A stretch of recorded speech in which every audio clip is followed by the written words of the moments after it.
Pemirsa, Iran bersiap dengan segala skenario termasuk skenario perang.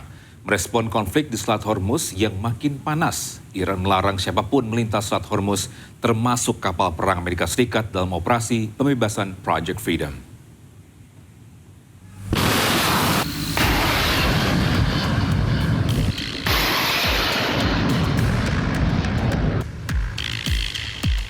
Jet tempur Super Hornets lepas landas dari kapal induk Amerika Serikat Abraham Lincoln untuk mendukung operasi pembebasan Project Freedom terhadap kapal-kapal yang terjebak di Selat Hormuz. Menyusul meningkatnya ketegangan, saling klaim serangan dan saling bantah terkena serangan di Selat Hormuz, Amerika dan Iran kian panas. Merespon Project Freedom yang diklaim Amerika Serikat sebagai operasi pembebasan, Iran sepenuhnya siap menghadapi skenario apapun. Mengutip media Iran Tasnim, Washington tahu bahwa Iran tidak akan mentolerir upaya Trump dan pasukan Amerika Serikat untuk mengintimidasi Iran di Hormuz. Pasukan Iran melepaskan tembakan peringatan ke sejumlah kapal militer Amerika Serikat di hari pertama Project Freedom digelar. Tak terima operasi pembebasan Project Freedom diganggu Iran, melalui Truth Social, Trump meminta Korea Selatan bergabung dalam misi Amerika di Selat Hormuz setelah kapal kargo Korea Selatan disebut Trump diserang Iran.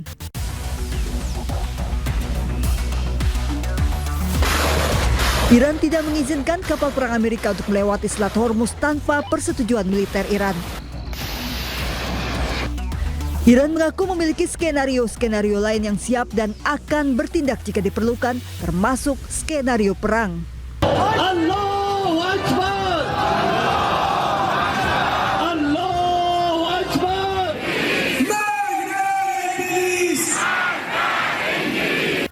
Bahkan 2 juta warga Iran sudah mendaftar menjadi relawan bela negara termasuk pejabat dan tokoh publik sejak awal konflik berkecamuk. Hingga kini setiap malam di berbagai kota di Iran, warganya tak pernah absen turun ke jalan menyuarakan dukungan mereka kepada pemerintah Iran atas konflik dengan Amerika dan Israel.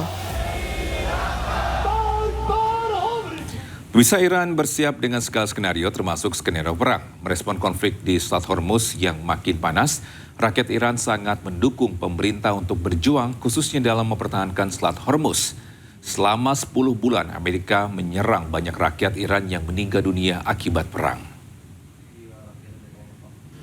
Pemirsa yang terhormat harus ketahui bahwa Iran itu untuk jutaan tahun berada di Teluk Persia dan setelah Revolusi Islam Iran itu hampir 50 tahun Iran itu walaupun bisa menguasai, bisa jalankan keinginannya dia sendiri, tapi tidak menghormati kesahabatan negara-negara yang lain. Dan itu membuat musuh-musuh Iran itu, khususnya Amerika Serikat dan Israel, menjadi berani untuk menyerang Iran. Selama 10 bulan yang lalu itu, Iran diserang oleh Amerika Serikat. Banyak warga Iran, rakyat Iran tewas, termasuk banyak anak kecil, pemimpin Iran jatuh syahid. Oleh karena itu, saya kira itu tidak ada keraguan di sisi masyarakat dan rakyat Iran, juga pemimpinan Iran dan juga militer Iran, bahwa kalau Selat Hormuz itu tidak akan kembali lagi ke kondisinya lama, ke kondisinya sebelum perang ini. Kenapa? Karena sampai sekarang tidak ada selain kerugian yang Iran dapat dari kondisinya Selat Hormuz ataupun regime atau mekanisme yang dijalankan di Selat Hormuz itu. Oleh karena itu, Iran, sebagaimana saya tadi katakan, dari sisi masyarakat dan juga pemimpinan, mereka tidak ragu bahwa mereka dengan tegas dan dengan serius akan mengamankan Selat Hormuz itu. Bisa Pusat Komando Amerika Serikat CENTCOM mengumumkan akan mengirimkan 15.000 prajurit dan 100 pesawat untuk mendukung Project Freedom dari Presiden Donald Trump. Operasi pembebasan kapal di Selat Hormuz dimulai Senin pagi waktu Timur Tengah.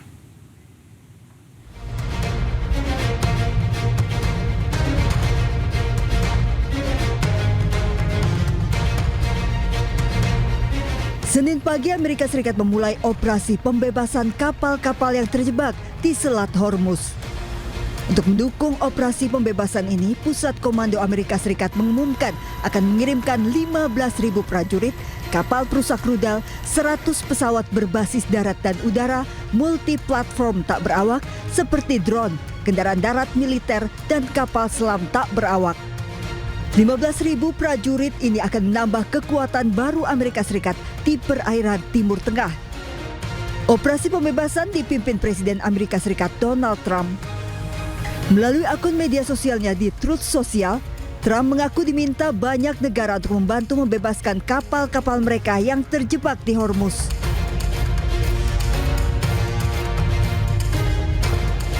Trump mengaku sudah berdiskusi dengan Iran terkait hal ini.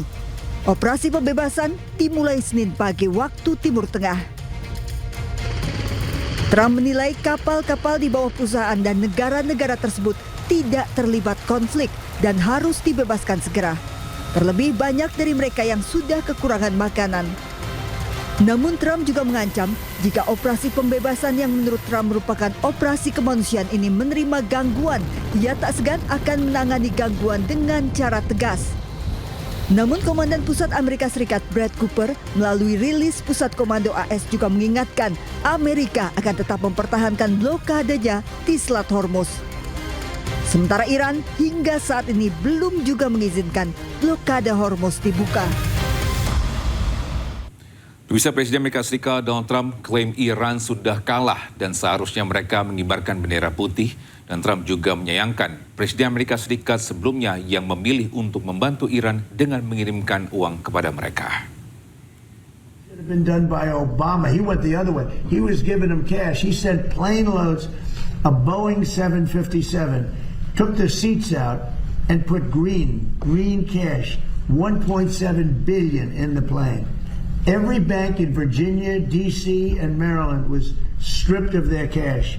They took out all the cash from the banks. They put it into a plane, a Boeing 757 packed with cash, and they flew it to Iran, and they let these guys just, I don't know what the hell they did with it, but they took it and then gave them billions and billions of dollars and bribed them basically to be friends. And after giving them tens of billions of dollars, they screwed Obama, okay? That's not the way we play. No, we do it the old-fashioned way. And they should wave. They're very proud. Maybe you won't see a white flag, but essentially that's already what they're. They should wave the white flag of surrender. In hockey, they say uncle, right? When are they gonna cry uncle? But and they have another expression. If this were a fight, they would stop it. But you know we have to go out and we have... Ya, meski terus di bawah tekanan, Iran kembali memperingatkan Amerika Serikat untuk tidak merebut Selat Hormuz. Iran pun dengan tegas menyebut Selat Hormuz sebagai garis merah dan tak segan menenggelamkan kapal-kapal yang melanggar aturan di Selat Hormuz. توجه بکنن، جدی بگیرن اخطارها و هشدارهای سرلشکر عبداللهی رو، رئیس قرارگاه ارشد که خاتم الانبیا رو، اینا رو جدی بگیرن و قاعدتا اگر بی توجه باشن ما حتی نظرم رو دارم میگم، ما حتی به قیمت جنگی دوباره تنگه هرمز رو از دست نخواهیم داد. امریکایی‌ها بفهمن تنگه هرمز خط قرمز ماست. امریکایی‌ها باید مطالعه بکنن این پایگاه به دردشون نمیخوره. اگر نگران منطقه‌ان که به دروغ میگن، ما با کشورهای منطقه رو امن نگه می‌داریم. و اگر آدم بشن ما بنای جنگ با اونها رو نداریم. کما این که تا حال نداشتیم در ارشد که 47 سال گذشته و اینها. اونها هم منطقی باید برسن به این نتیجه که جمع کردن پایگاه ها براشون مقرون به صرفه تر است تا تجهیز دوباره، بازسازی دوباره، سلاح آوردن دوباره و امکانات دوباره. بهترین راه برای امریکا این هست که خودش رو بکشه کنار از این جنگ. حالا اعلام شکست نمیخواد بکنه، فلان نمیخواد بکنه، اینها اعلام کنه کار تمام شد. دقیقاً. مردم دنیا خودشون نتیجه گیری هاشون رو میکنن. ما نه خواهان توقف صادرات نفت از منطقه هستیم، نه خواهان توقف تجارت در این منطقه هستیم که برخی از تجارت ها مثل کود شیمیایی، پتروشیمی ها، غیره ذالک و اینا تقریبا کل دنیا تا خود امریکا بهش. Ya, sementara itu dampak konflik yang jadi di Timur Tengah antara Amerika Serikat, Israel, dan Iran, harga pupuk dan bahan bakar di Meksiko meningkat. Para petani menyerukan agar perang di Iran segera berakhir.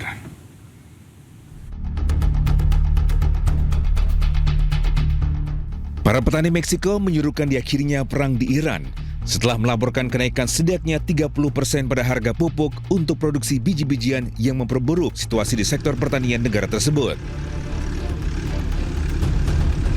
Di Mexico City menunjukkan para pekerja lapangan sedang bekerja di ladang, sambil menyatakan keprihatinan tentang konflik yang terjadi di Timur Tengah antara Amerika Serikat, Israel, dan Iran karena dampaknya terhadap pupuk dan bahan bakar. El conflicto en Irán nos afecta muchísimo porque de allá vienen los fertilizantes, la mayoría. Todo el tipo de fertilizantes que nosotros necesitamos acá para fertilizar nuestra hortaliza, pues viene de allá.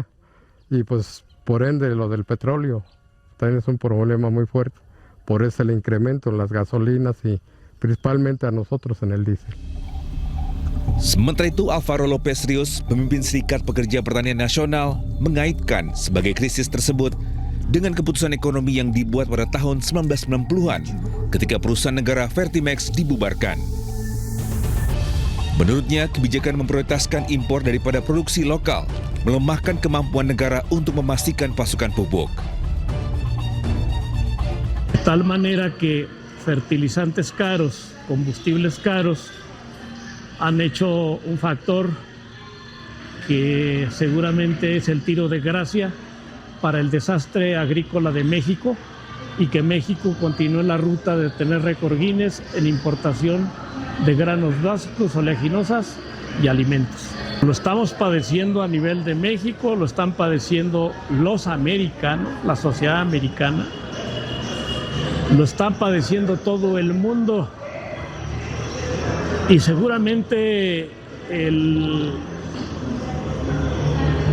la historia más temprano que tarde condenará esa agresión que está cometiendo el presidente de los Estados Unidos y sus aliados contra países en varias partes del mundo. Sementara itu, terkait situasi di Timur Tengah, Lopez Rios menyatakan bahwa Presiden Amerika Serikat Donald Trump akan dikutuk atas keterlibatannya di Iran dan campur tangannya di negara-negara lain. Bisa pakar strategi PPAU Marsma TNI Purnawirawan Agung Sasongko Jati menyatakan operasi pembebasan kapal di Selat Hormuz oleh Amerika Serikat melanggar gencatan senjata. Ia pun menilai Amerika Serikat melakukan operasi ini karena terdesak oleh melemahnya ekonomi. Operasi pembebasan di Selat ini di Selat Hormuz kan saat ini sedang dilakukan, Pak. Ini kalau menurut Anda sendiri sebenarnya melanggar gencatan senjata atau tidak, Pak? Ya, melanggar gencatan senjata itu kalau Amerika memaksa masuk untuk melakukan tindakan karena gencatan senjata itu kan tidak saling menyerang. Oke. Nah, bagi Iran masuk ke dalam situ itu menganggap masuk ke dalam wilayah yang memang disepakati dengan senjata untuk tidak ada pergerakan. Dia masuk bergerak berarti kan mengancam berarti sah untuk dibalas. Cuman masalahnya Iran apakah membalasnya secara langsung menembak ke Amerika atau melakukan gerakan lain atau serangan lain. Nah, itu yang menjadi pergerakan caturnya mereka. Tapi di sisi lain kan diplomasi juga jalan. Diplomasinya Trump mengatakan sedang mempertimbangkan proposal Iran. Tapi sambil mempertimbangkan dia juga bilang lewat Twitter, wah ini kelihatan proposalnya nggak menyenangkan saya. Tapi di sisi lain bilang, wah saya akan langsung membebaskan ini. Kenapa? Yang ingin buru-buru ada sesuatu penyelesaian itu adalah Amerika. Kenapa? Sebenarnya. Karena ekonominya makin nggak bisa dia nahan ekonominya naik. Karena sudah yieldnya US Treasury yield 10 years-nya sudah 4,5%. Orang-orang sudah mulai menjuali obligasi, pada akhirnya nanti Amerika akan semua bunga bank, bunga pembelian rumah, bunga pembelian mobil, bunga kredit itu naik sehingga masyarakat Amerika itu menjadi tidak mampu untuk membayar apa yang harus dia bayar. Akibatnya kan nanti resesi. Begitu resesi, wah itu masalah besar. Banyak orang yang kehilangan pekerjaan atau biaya hidupnya melebihi gajinya, lebih kecil biaya hidup, dan pada akhirnya nanti berakibat pada pemilu setelah bulan November, di mana Partai Republik, partainya Trump mungkin kalah gara-gara mereka mengakomodir perang yang membuat Amerika menjadi secara ekonomi menjadi lemah. Baik, itu artinya kan sebenarnya di perekonomian di Amerika itu kan tidak baik-baik saja untuk sampai saat ini ya Pak. Sekarang sudah tidak baik-baik saja. Bensinnya sudah naik, harga barang sudah naik, harga ngangkut barang sudah naik, itu sudah terjadi inflasi besar ini. 4,5% itu sudah batas awal untuk masalah ekonomi yang harus dirilis dengan cara lancarnya BBM, lancarnya pengiriman. Karena gini, yang paling parah selain gas dan minyak itu adalah pupuk. Persatuan Agriculture Amerika sudah kirim surat ke Trump sebelum perang malah, bahwa 46% daripada petani Amerika itu akan bangkrut bila situasi seperti ini nggak berubah. Bangkrut artinya nggak sanggup beli pupuk, nggak sanggup nanam, dan akibatnya ya uangnya nggak cukup untuk nanam karena bunganya terlalu tinggi. Dia nggak bisa pinjam uang karena terlalu tinggi bunganya untuk beli pupuk, dan nggak masuk itu biayanya. Akhirnya 46% itu banyak sekali loh. Dan 40% itu para petani itu mungkin pemilih Trump. Mereka akan milih partai lain yang akan membuat kondisi lebih baik. Lebih stabil lagi. Iya, untuk menekan Trump biar gitu. Baik, Pak Agung, kita balik lagi ke poin yang awal tadi Pak, dengan apa yang terjadi saat ini, dengan Amerika mengirimkan 6.500 ton amunisi ke Israel sendiri Pak, kalau menurut Anda sendiri itu seperti apa Pak? Ya memang Israel kan kehabisan rudal untuk mencegat. Pertama rudal pencegat dan rudal untuk menyerang, itu sudah habis, sudah khususnya untuk pencegat habis, sehingga kita ingat ya saat terakhir sebelum gencatan senjata itu kan praktis kebanyakan rudal yang ada, drone yang dikirim sama Iran ke sana hampir tidak dicegah. Langsung masuklah rudal Khoramsar yang banyak itu, yang kayak meteor itu, kemudian rudal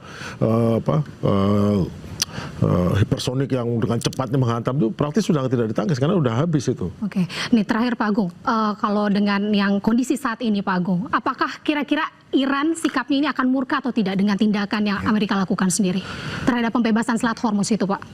Iran itu kan gini-gini, sebagai angkatan senjata nggak mungkin ada perasaan ya, murka, malu, senang, sedih.